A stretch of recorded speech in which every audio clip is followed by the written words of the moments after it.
right, well, I'm a political economy analyst, which means that I like to look at the connection between current political developments and economic issues. And remember, you can't talk about economics today without looking at politics, and you can't talk about politics without looking at economics. Right. Both are intricately linked together. And it doesn't matter whether you are talking about South Africa or whether you're talking about the US or the UK or China.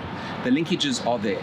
And that's what I like to do. I like to mix it up in a presentation where you get a value from me. You get two for the price of one. You get a political view and you get an economic view of where we are at now in the world and where we will be in the near future as well.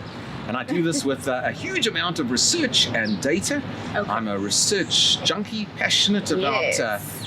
looking for information, looking at the latest economic and political trends out there as well, and obviously applying it in the broader business or corporate environment. Right. So tell me more about you being a research junkie.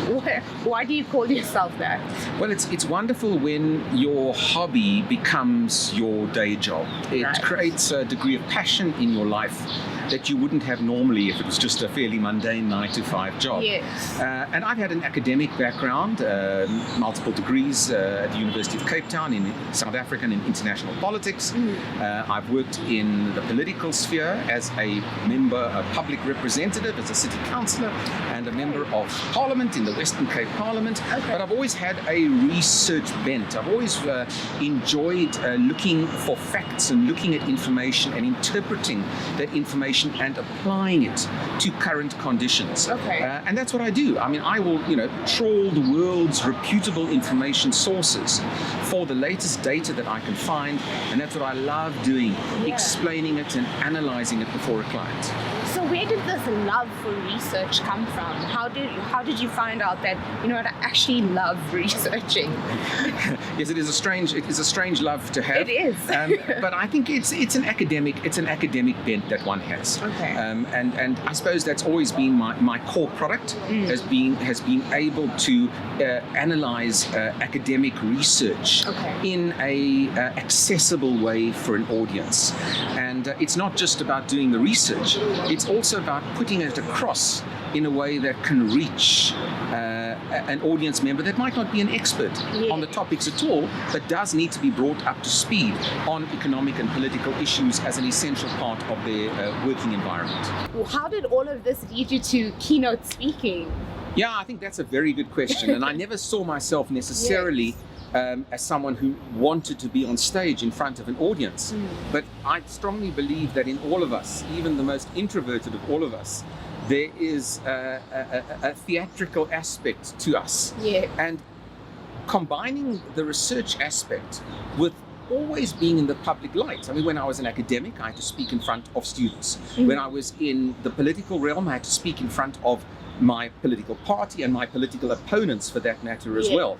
And I was always in front of the media at the same time. So there was always a degree of exposure from me to an audience. And I found that over time, I began to really enjoy the presentation aspect, almost as much and sometimes more than the actual research aspect. Right. Of course, the audience that you have really is your motivation. Yeah. A good audience makes you feel wonderful. A lesser audience, of course, doesn't. And we all have those days. But it is really a combination of talents, from the research to the standing up in front of an audience and making them feel as though they understand the information, and let me tell you, making them a little entertained as well in the process. I deal with serious stuff, charts and graphs and economic and political change, which is difficult for audiences very often to grasp. And it must be accessible, it must be enlightening, and it must be entertaining. And I do like to entertain as well. You love research, you love the theatrics of keynoting, but you also write for Fin24. How did that come about? Well, I've written for a number of publications over many years, and I've always had a good relationship with Fin24 and News24 as well, part of the broader Naspers stable. And in fact, my book, Tracking the Future, was published by Tafelberg, which was part of their particular stable of publications. So I've had a knowledge of them, and I've worked with them in the past. I write regularly for them, a column, nearly a weekly column for them. which gives me substantial exposure and allows me a national footprint. But I do radio work as well extensively for 702 and Cape Talk. Business Day Television as well use me extensively, and I'm often quoted on other international news networks, on Bloomberg, BBC, Reuters, AFP, and a few others as well. The biggest challenge for me, which is a challenge but it's one that I love, is making my presentations absolutely up to date to the second. No presentation is the same.